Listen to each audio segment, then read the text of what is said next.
in the a weird echo chamber where we think like everyone else feels like the way that we do. So everyone must be constantly talking about Russia. Everyone must be constantly talking about Ukraine. Everyone must have like a well-established position on this matter of international importance, right?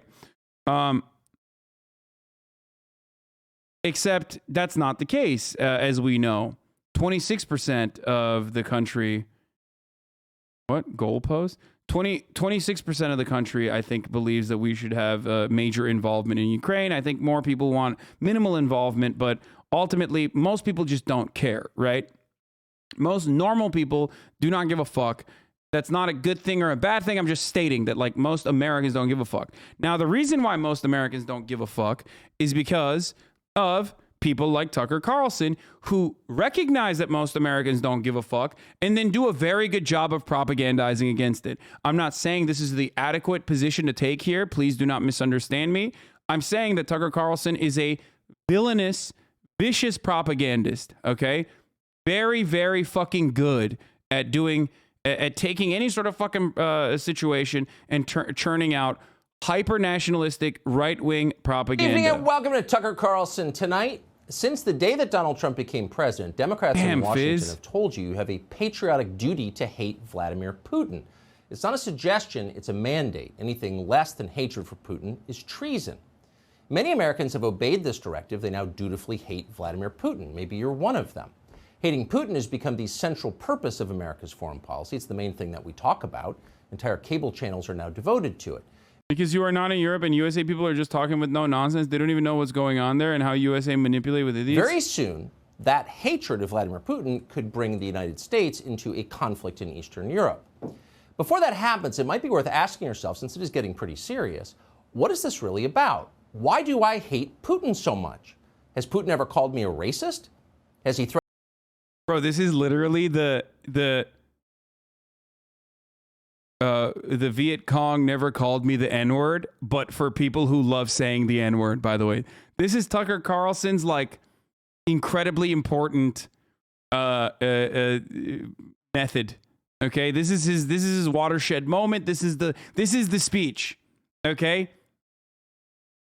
You guys know what I'm talking about? The Viet Cong never called me the N-word. It was a prominent attitude that obviously, I mean, it was Muhammad Ali, but it was a prominent attitude expressed by black civil rights activists at the time that were also anti-war activists, and you know, they were anti-imperialist, anti-war activists. Which, by the way, that's actually really funny.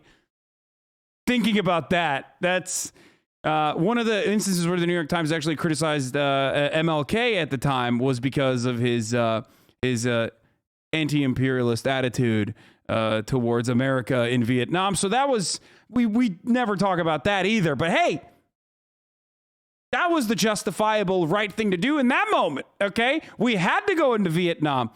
So, as I was saying, so this is Tucker Carlson's version of that, but for racist people. Threatened to get me fired for disagreeing with him? Has he shipped every middle-class job in my town to Russia? Did he manufacture a worldwide pandemic that wrecked my business and kept me indoors for 2 years? Is he teaching my children to embrace racial discrimination? Is he making fentanyl? Is he trying to snuff out Christianity? Does he eat dogs? These are fair questions. Does he eat dogs? What the fuck? What's he saying? And the answer to all of them is no. Vladimir Putin didn't do any of that. So why does permanent Washington hate him so much? If you've been watching the news, you know that Putin is having a border dispute with a nation called Ukraine. Now, the main thing to know about Ukraine for our purposes is that its leaders once sent millions of dollars to Joe Biden's family. Not surprisingly, Ukraine is now one of Biden's favorite countries. Biden has pledged to defend Ukraine's borders even as he opens our borders to the world. That's how it works. Invading America is called equity. Invading Ukraine is a war crime. So with every day, we move closer to some kind of conflict with Russia, a conflict that could easily spin out of control, given that the people running this have no fine motor skills. The administration assures us this has nothing at all to do with repaying Joe Biden's personal debts to Ukrainian oligarchs, not at all. I told you guys that Tucker Carlson's attitude on this is like, we shouldn't hate Russia, we should hate China. Taking away from who we actually should hate, China. Classic. He's like, we should literally be fucking way more aggressive against China. That's the real fear that you should have. It's completely and totally unrelated. The point here is to defend democracy, not that you. Part of the reason is this, though. Okay, listen, Tucker doesn't give a shit about whether fucking Russia takes over Ukraine or whether Ukraine takes over Russia. He doesn't give a shit about any of that, okay? First of all, they're Slavs. So obviously, Tucker Carlson does not see them as human beings because he's a Nazi. Now, having said all that, okay, having said all of that, by the way, maybe someone should tell that to the Ukrainian right sector guys that they are not human in the eyes of Nazis, despite the fact that they want to be Nazi collaborators or LARPA's Nazi collaborators. Anyway, so the real point here is that for most Americans, okay, especially ones that like watch Tucker Carlson and a lot of like Norman Americans, like they don't give a fuck about what's going on in Ukraine. I'm not saying that's a good thing. I'm not saying that's a bad thing. I'm simply stating a fact, okay? Most Americans do not give a fuck. You know who gives a fuck? The media. You know who gives a fuck? The State Department. You know who gives a fuck? Extremely online people who are routinely and regularly watching the news and constantly covering it round the clock and like to debate about it. Other than that, like go ask every fucking average person in your neighborhood what they care. Like they're like, what is there war in Ukraine? Okay, I don't know. Most people do not fucking care. Okay? They don't. And Tucker recognizes that. And is using that to further propagandize his position. Ukraine is a democracy. It is not a democracy. Ukraine's president has arrested his main political opponent. He has shut down newspapers and television stations that have dared to criticize him. So in American terms, you would call Ukraine a tyranny. But Joe Biden likes Ukraine, so Putin bad, war good. How will this conflict affect you? Well, it will affect you quite a bit, actually. Energy prices in the United States are about to go way up, and that means that everything you buy will become much more expensive, from the food you eat to the car you drive to tickets you need to take your family on vacation. The irony, of course, on the other side of this is that, like, the Biden administration has tried to tie back in a post hoc, like in a really silly post hoc way, tie back inflation to the conflict in Ukraine, which is really fucking stupid because then you got people like Tucker Carlson who are going to be like, then why are you getting us involved in Ukraine and making inflation worse, you fucking idiot? So even though we're past the inflation and the Biden admin is very stupidly trying to fucking tie inflation to Ukraine and Russia, okay? You're literally making yourself worse. You're making yourself look worse because people don't give a fuck. The American citizens don't give a fuck about Ukraine and Russia. And now they're making it seem like, you know, you're giving them an out. You're giving the conservatives extra talking points.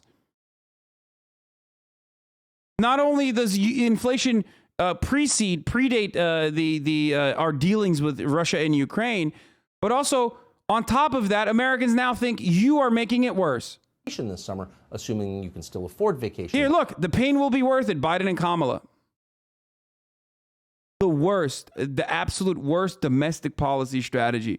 And remember, all those fucking anarchists that are like, you have to vote for Joseph Robinette Biden because it's the lesser evil, okay? It's the lesser evil. You have to vote for them. It's more important. Everything that, defund the police is not a bad idea because ultimately what's more important is like, what's happening in the polls, okay? Vote extra hard. Oh, yeah, shut the fuck up and vote. No anarchists. You know I'm talking about anarchists on the internet. Shut the fuck up. Bread tubers, okay? Those very same people are refusing to recognize that this is a fucking horrible talking point that's going to hurt them in the fucking midterms, okay? By then, you're about to become measurably poor. That's not a guess. Joe Biden has admitted. I did also, yes, I said you should vote for Joe Biden as well, while also still maintaining my criticisms against Joe Biden.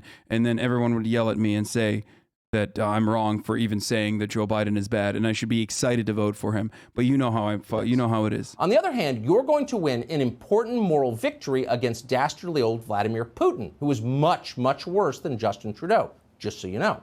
So you can feel good about that because let's see, come to think of it, why would you feel good about that?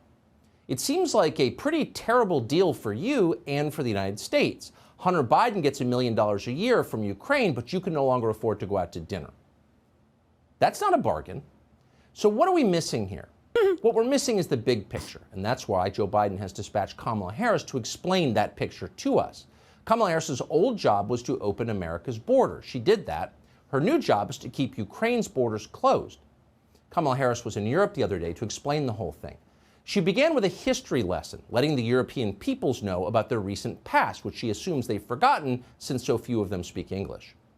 She opened with the traditional salutation, "Listen, guys," because that's the way real historians and statespeople talk. Watch Kamala educate.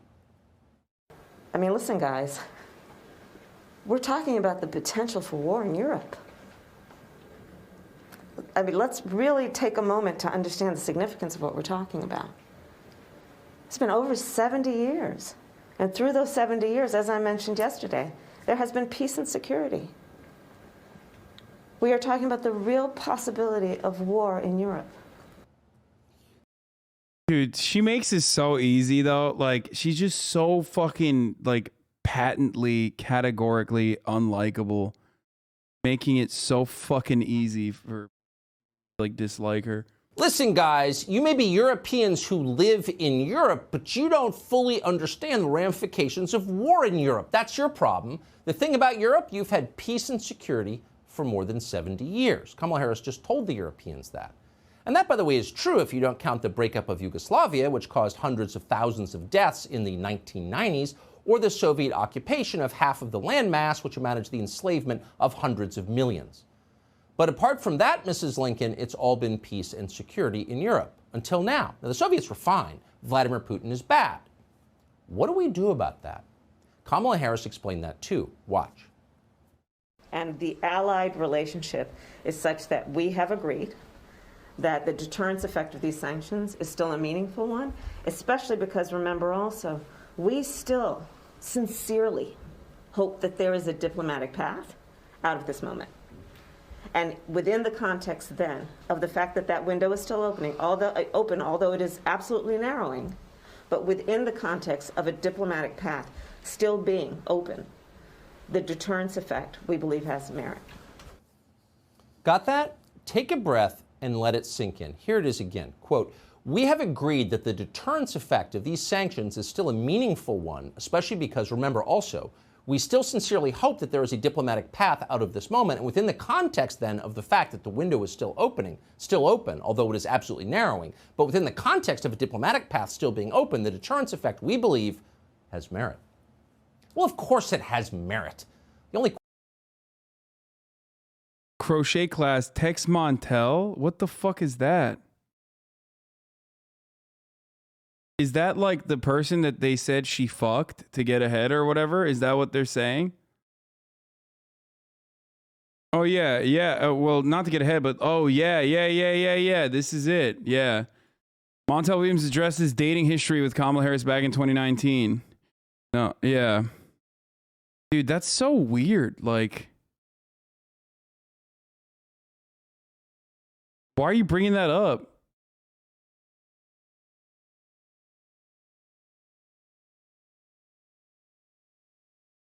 What the fuck? The question is, what the hell are you talking about? And the answer is Kamala Harris has no real idea what she's talking about. She can't even point to the direction of what she's talking about. Her mouth opens and predigested chunks of language come tumbling out in no particular order. It's soothing to listen to until you try to understand what it means. As Kamala Harris told us just last month, quote, "It is time for us to do what we have been doing, and that time is every day."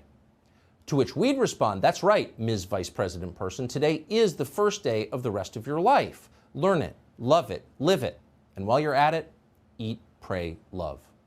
This is like obviously fucking Garbo, but it's Garbo, but it's effective. Okay? It's effective because there's a lot of people who don't give a fuck. They're making the Biden administration come across even more fucking out of touch. All right.